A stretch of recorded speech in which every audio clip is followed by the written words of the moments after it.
चाहूंगा कि जब प्रथम चरण हो रहा था, ऐसी उम्मीद मुझे तो नहीं थी कि इस तरह की आंधी चलेगी।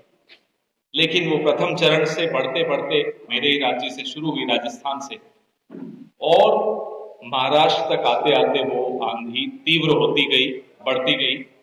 उसका प्रभाव उत्तर प्रदेश, गुजरात,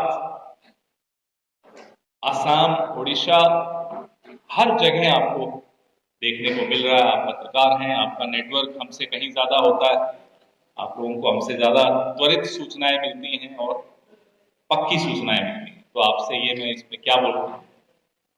लेकिन जो तीन भावनाएं मैंने पूरे देश में देखी और महसूस की, वो भावनाएं मैं आपसे साझा करना चाहता हूं।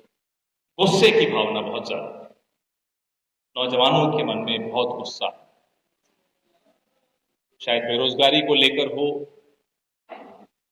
और पेपर लीक को लेकर हो। लगातार उनको लगता है कि उनके हितों पर हमला हुआ है पिछले 10 साल। दूसरी भावना, जो मिडिल एज हमारी उम्र के लोग होते हैं, दुख की थी। दुख इस बात का लोगों के मन में है कि जिस व्यक्ति में, जिस पार्टी में, जिस सरकार में निवेश किया, अपने वोट के माध्यम से, अपने विश्वास के माध्यम से, अपनी निष्ठा के माध्यम से, वहां से धोखा मिला। तो गुस्सा और दुख, ये दो बड़ा खतरनाक भावनाएं होती हैं। पति पत्नी में भी अगर आपस में झूठ हो, धोखा हो, तो आप जानते हैं क्या होता है। देश का राजा अगर धोखा दे जाए तो फिर मामला बहुत संगीन हो जाता है, आने वाली नस्लें तक बर्बाद होती हैं। यहां लोगों के मन में एक भावना है कि देश के राजा ने धोखा दिया। और तीसरी भावना, वो लगभग हर वर्ग में है, वो है चिंता, भय। चिंता किस बात की?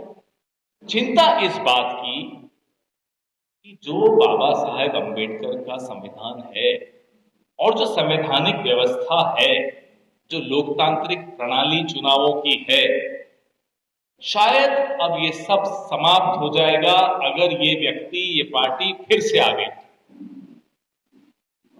तो गुस्सा, दुख, चिंता, ये तीन भावनाएं इस पूरे देश में इस चुनाव को रेखांकित कर रही। एक घंटे में जिस देश में 2 नौजवान आत्महत्या करें, वहां गुस्सा जायज है। एक दिन में जहां 30 किसान आत्महत्या करें, वहां दुख जायज है। एक घंटे में जहां 4 महिलाओं का बलात्कार होता हो, वहां चिंता, भय, दुख और गुस्सा, तीनों चीजें जायज है। ये हो रहा है देश में पिछले 10 साल में। मैं ये नहीं कहता कि जब हमारा शासन था तो किसान आत्महत्या नहीं करते थे, तब भी करते थे, लेकिन तब एक संवेदनशील सरकार थी। राहुल गांधी ने लड़ झगड़ कर किसानों का 72,000 करोड़ रुपया माफ कराया, ऋण माफ कराया। और वो ऋण माफी के बाद भी अर्थव्यवस्था पटरी से उतरी नहीं। डॉक्टर मनमोहन सिंह ने सुनिश्चित किया कि अर्थव्यवस्था पटरी पर दौड़ती रहेगी, और वो दौड़ती रही। यहां साहब हमारे इस देश के राजा ने, अब तो राजा नहीं है, अब तो अपने आप को भगवान का अवतार मानते। राजा तो पहले थे, आए थे तो बोले मैं प्रधान सेवक हूं, 5 साल बाद बोले शहंशाह, पूरे शहंशाह की तरह, राजा की तरह चलने लगे। अब जाने लगे हैं तो साहब विष्णु का अवतार, भगवान का अवतार बायोलॉजिकल तो है ही नहीं, सीधा आए ऊपर से। तो आप सोचिए 10 साल में 16 लाख करोड़ इन्होंने अपने दोस्तों पर लुटाए, अरबपतियों को और अरबपति बनाया। देश की ये स्थिति हो गई जिसको हम आत्मनिर्भर भारत का नारा दिए थे, हमारे नरेंद्र मोदी जी ने दिया था। उस देश में, उस आत्मनिर्भर भारत में 80 करोड़ लोग मुफ्त अनाज पर निर्भर हो गए। ये है आत्मनिर्भर भारत की हकीकत।